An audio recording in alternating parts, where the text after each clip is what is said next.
She was defeated. Tonight, Eala lost. Additionally, before you skim through the highlights and click away, when experiencing that well-known stomach ache, I urge you to stop. There's a lot to think about and a lot to feel, so I need you to sit here with me for a while.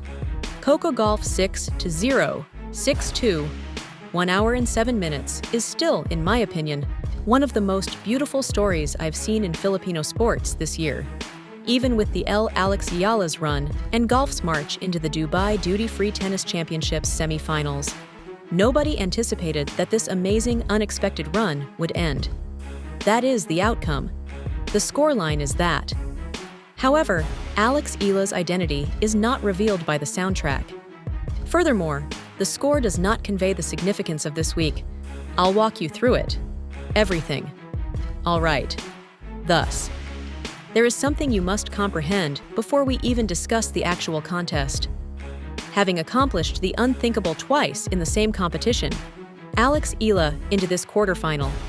In the round of 32, she defeated Italian Open champion and Roland Garros finalist Jasmine Paolini, ranked 8th in the world, in straight sets. She then reversed course and defeated Serena Soria, who had recently won a championship 2 weeks before, and was on a 7-match winning run, 7-5, 6-4 in the round of 16. 2 consecutive victories against 2 players of the highest caliber. Additionally, this 20-year-old Filipino child is placed 40th.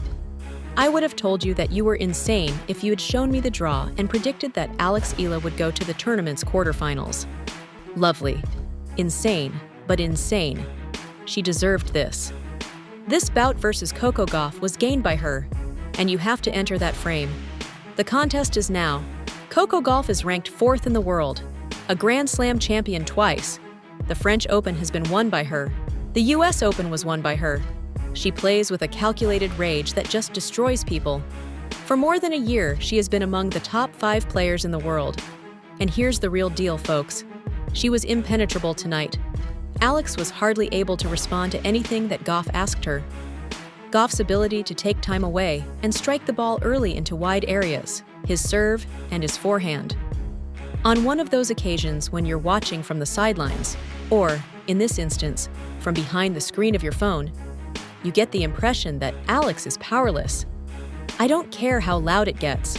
Gauff was in that zone, that cold, clinical sight, and it was evident right away. All 6 games are won via first-set Gauff. 6. Enjoy a bagel.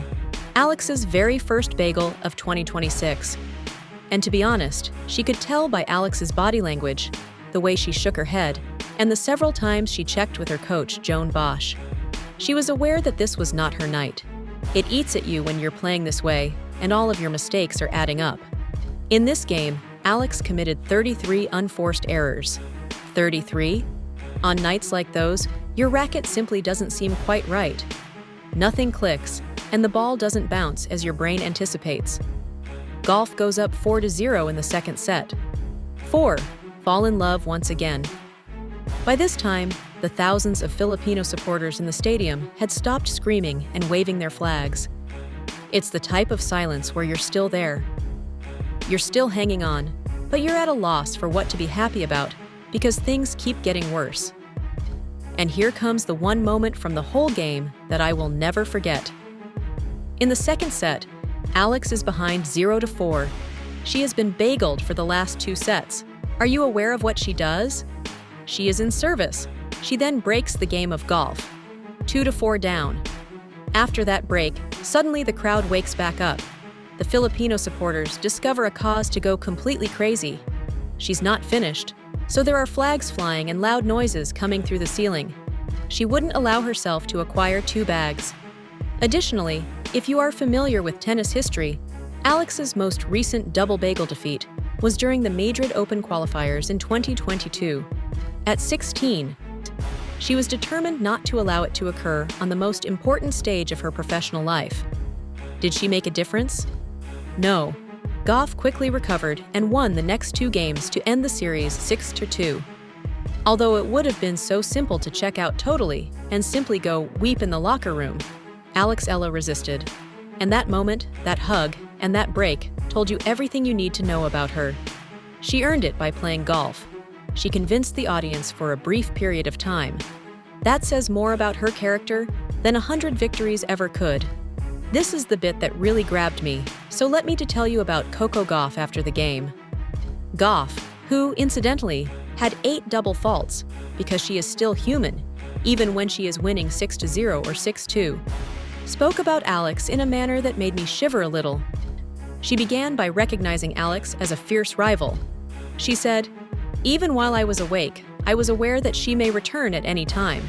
She's done it before, I know. Give it some thought. The 4th-ranked person in the world, the 2-time, even at 6-0, 4-0, this girl is dangerous," the Grand Slam winner thought as she saw Alex Aya. She is capable of something. Respect is that. It goes beyond just being polite to the cameras. Then the crowd thing happened. You know, the court seemed like Manila in the heart of Dubai because of the throngs of Filipino supporters roaring for Alex. According to Gauff, she dealt with it by acting as Coco Gauff as she could. She said that anytime the audience applauded Alex, she just acted as if they were applauding her. I believe it much aided me. You must join them if you can't defeat them. Come on, I mean. That is both really clever and hilarious. Even after winning the US Open and the French Open, the lady continued to laugh during an on-court interview. Show respect. However, this is the bit that really got to me. "I'd like to thank Alex for bringing a new demographic to the sport," Gauff said, as she glanced around the stadium at the Filipino supporters in front of the cameras, aware that millions of Filipinos were watching. "I think it's great for the sport, but sometimes it's tough when you're playing in front of a home crowd," she remarked with a grin. Thus, continue to be passionate and support your athlete. It's more than simply a sophisticated message. One of the greatest players in the world has acknowledged the importance of Alex Ala's work. The way she's growing her fan base, making those scenes in the bleachers, and drawing thousands of Filipinos to an international tennis venue is more significant than any one tournament outcome. When Gauff saw it, she publicly called it out, and she was correct.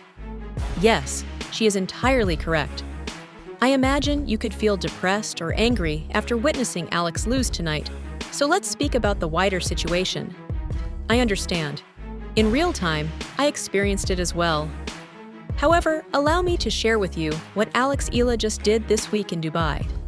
I would also want you to sit with this. When she entered, she was rated 47th. On paper, she doesn't belong in a WTA 1000 quarterfinal, wildcard or not. In the first round, she defeats Hailey Baptiste. All right, doable, right? Then she goes and stuns world number 8 Jasmine Paolini, a top 10 player in straight sets. That one was covered by me. Everyone saw that one, so the audience went crazy. She then defeats world number 31 Serena Syria, who had won 7 straight attempts, another victory in straight sets. Furthermore, she didn't just slip through. She overcame a 4-5 deficit to win the first set and then composedly finished the second. 3 victories in a WTA 1000 tournament is that amount. 2 of them were against players ranked in the top 35 worldwide. She advanced to the Dubai Duty-Free Tennis Championships quarterfinals. At the age of 20, this was just her second WTA 1000 quarterfinal in her career. Here's the worst part. Her rating is rising as a result of all of this. After the Syria victory, it was predicted to linger around number 38 live, potentially rising even higher now that she had the quarterfinal points. As of right now, she is the top-ranked Filipino tennis player in WTA history. She's just the first Filipino to make it into the top 40.